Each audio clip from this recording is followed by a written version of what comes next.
Hello, investors. It's Don Vandenbord, Senior Portfolio Manager with Revere Asset Management. Today is Wednesday, September 14th, 5:34 p.m. Eastern Time, coming to you from St. Augustine Beach, Florida, with tonight's Revere Market Insight video.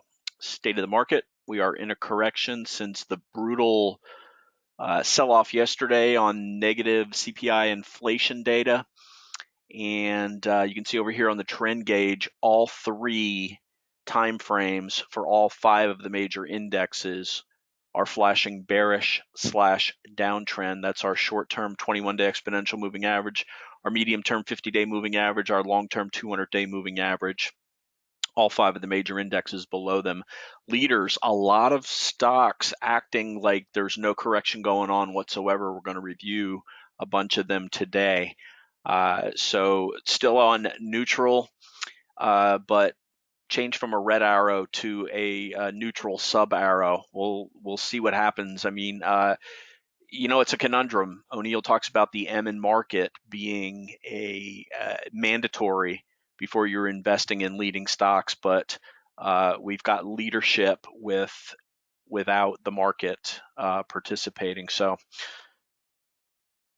where will it take you? Risk is high. You're under the 200-day moving average, and 75% of stocks follow the trend of the overall indexes. We do have several sectors that are holding up very well: solar, lithium, oil, in particular natural gas, select medical stocks. Strange market. Didn't expect the strong action in leadership today, but I should know by now to expect just about everything in the market, anything and everything. So what happened today? Indexes, dead cat bounce. Leaders given the double plus there. Double plus good if you're an Orwell fan. You can see us, mixed here. G6 led though. This is our composite 6 ETF growth composite, up 1.12%.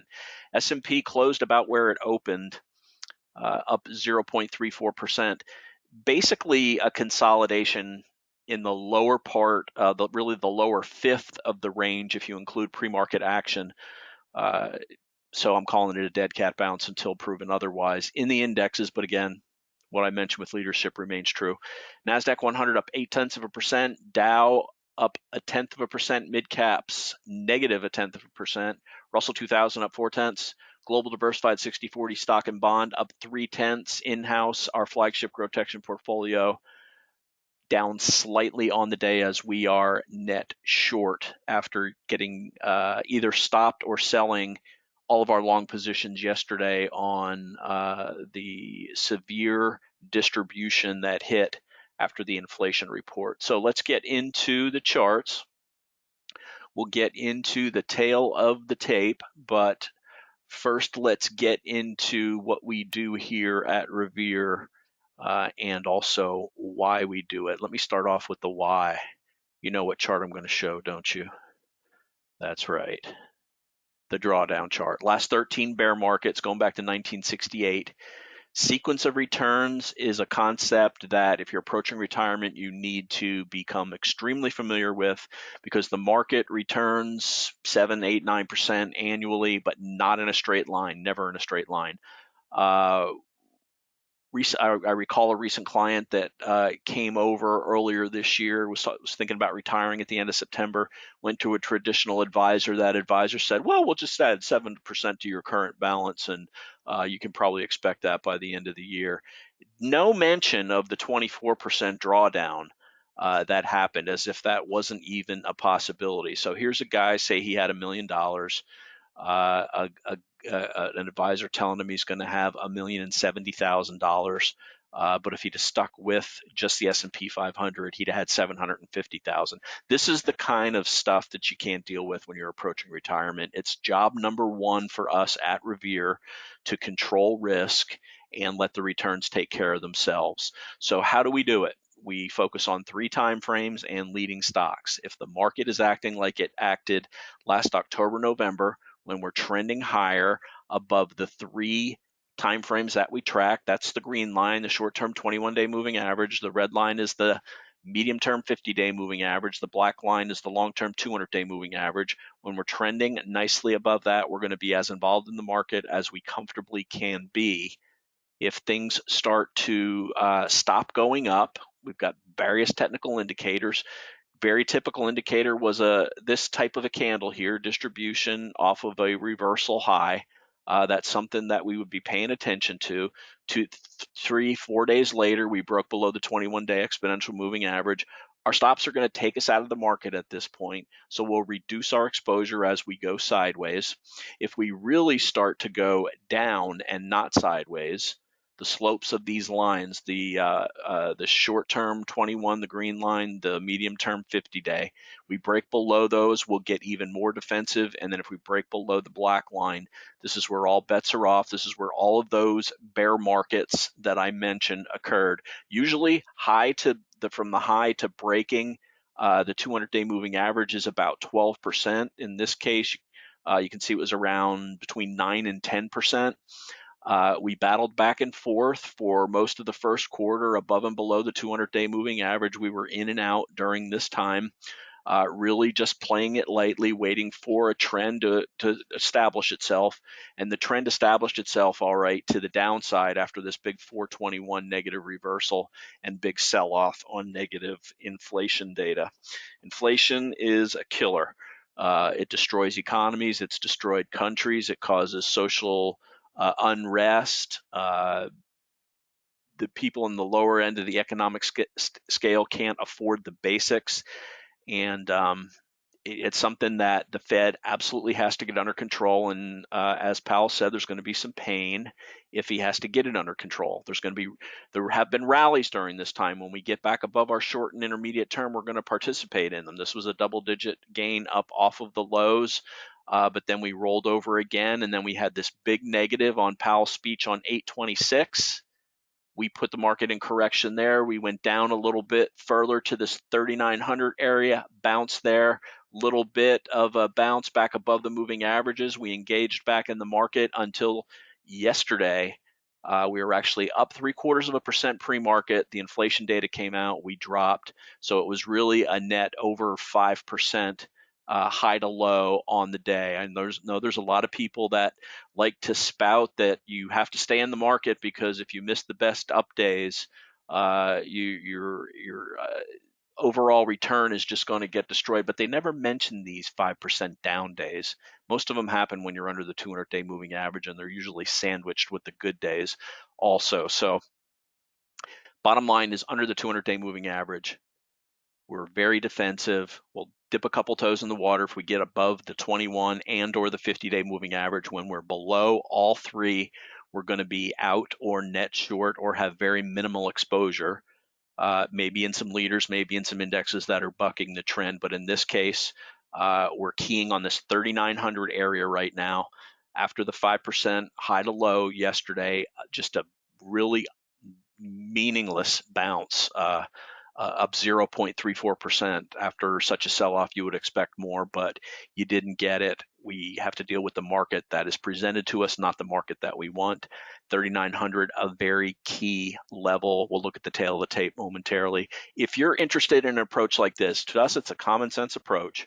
What other aspect of your life, when it starts going bad, do you not take action to correct it? Why should your investments be any different? Don't listen to people that tell you that you have to stay in all the time because they don't know how to do it doesn't mean it can't be done. So if you're interested in this approach, email me, don@revereasset.com, or phone 855-REAL-WEALTH. That's 855-732-5932. We would love to talk to you to present more detail on what we do here at Revere, which is participate in uptrends, pull back in sideways consolidating markets, get out of the way in downtrends. So there's the NASDAQ 100. Let's knock through the rest of the indexes. That was the S&P. Here's the NASDAQ 100. Same situation, big, ugly.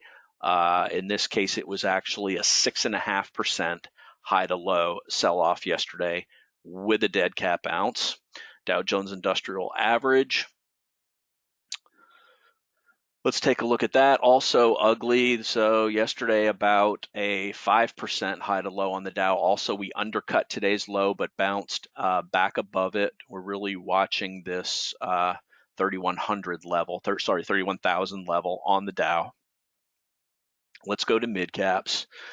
Coming up, they're the furthest from undercutting and closest to the declining 21 and still rising 50-day moving average. You can see the relative strength over the last week and a half in particular, but really going all the way back to the beginning of August.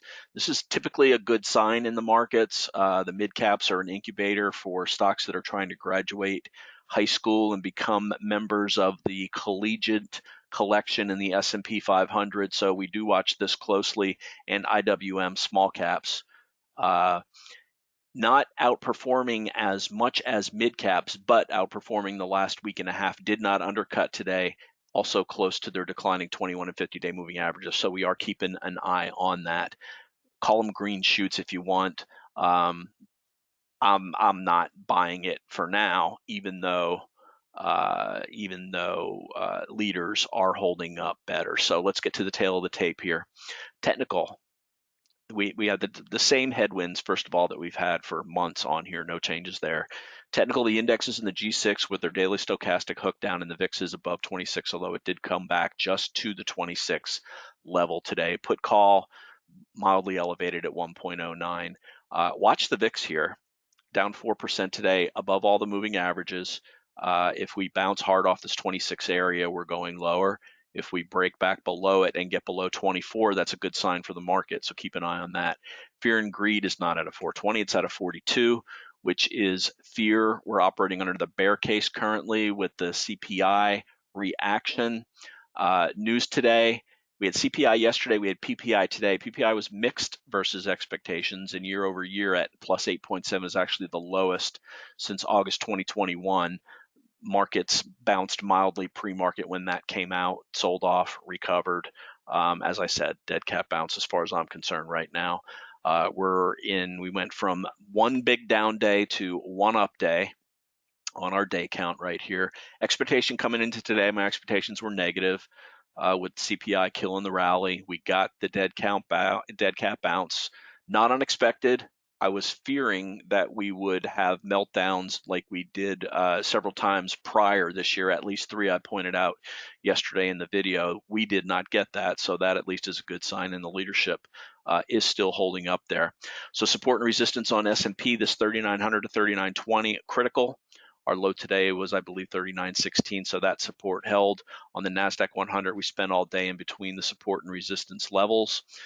Oils, coal, and semiconductors outperformed today. The dollar was down.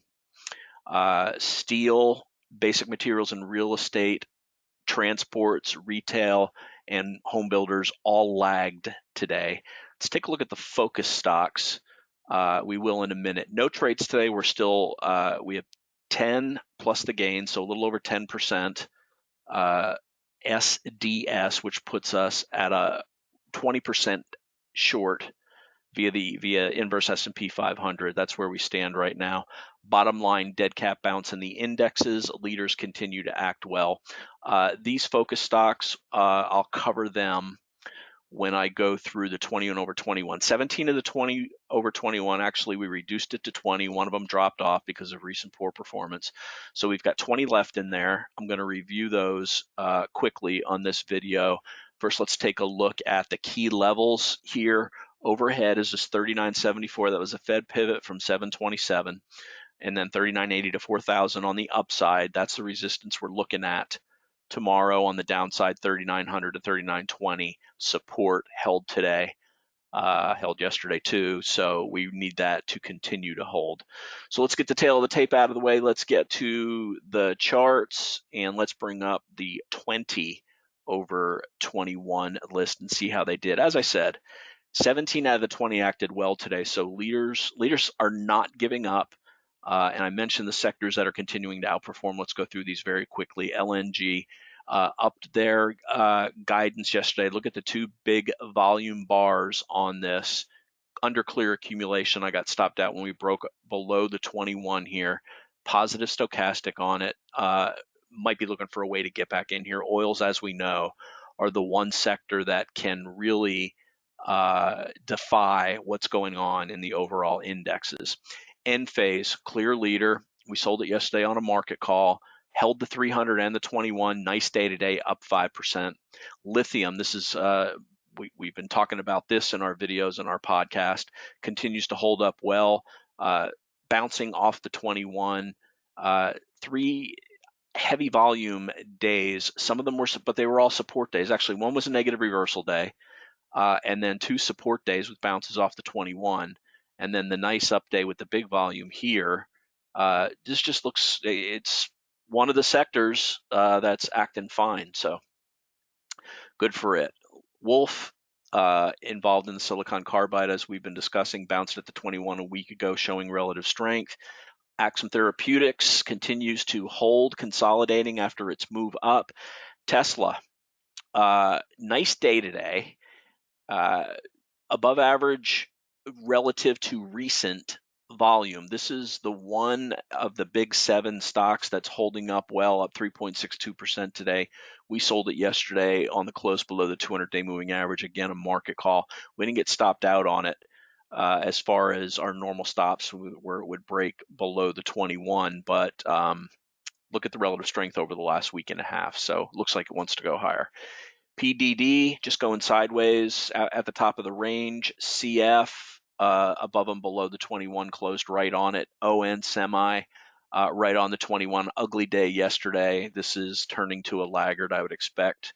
It might get punted by the end of the week. Exxon back above the 21. CCJ uranium stock continues to act well. Again, we sold this yesterday on a market call. Relative strength at a new high, though. Not concerned with the correction in any way, shape, or form. SRPT below the 21. This will probably be gone. CEG, alternative energy, continues to act well. BJ's continues to act well. Bouncing still above the 8, not only the 21 but the 8. Shockwave undercut and reclaim the 21 yesterday. CMG continues to act fantastic. Look at the relative strength line on that. PWR sitting right on the 21 has been just a market stock recently. Palo Alto completed the 3-to-1 split today, undercut and reclaimed the 21 by the end of the day. First Solar continues to ride the ADMA higher, and Ulta bounced at the 21. So 3 of the 20 down. The one that I punted was MCK. You can see it broke not only below the 21, but also below the 50. Yes, it could get back above the 21 by the end of the week. Not sure that I would end up putting it back on, though. So that's going to wrap it. As I said, leaders acting. They're bucking the trend. You're playing with fire when you're sticking with leading stocks. Keep your stops and your position size reasonable. That's and we're just sticking with the overall trend on the indexes being down. That doesn't mean we won't change our mind tomorrow if new facts come to light, but for now, that's how we're playing it. As always, love to hear from you. Email don@revereasset.com, phone 855-REAL-WEALTH. That's 855-732-5932. So wrapping up Wednesday, 9/14. This is Don Vandenbord with Just the Facts. Remember, it's not how much you make in the market, it's how much you keep. Thanks for listening and have a great day.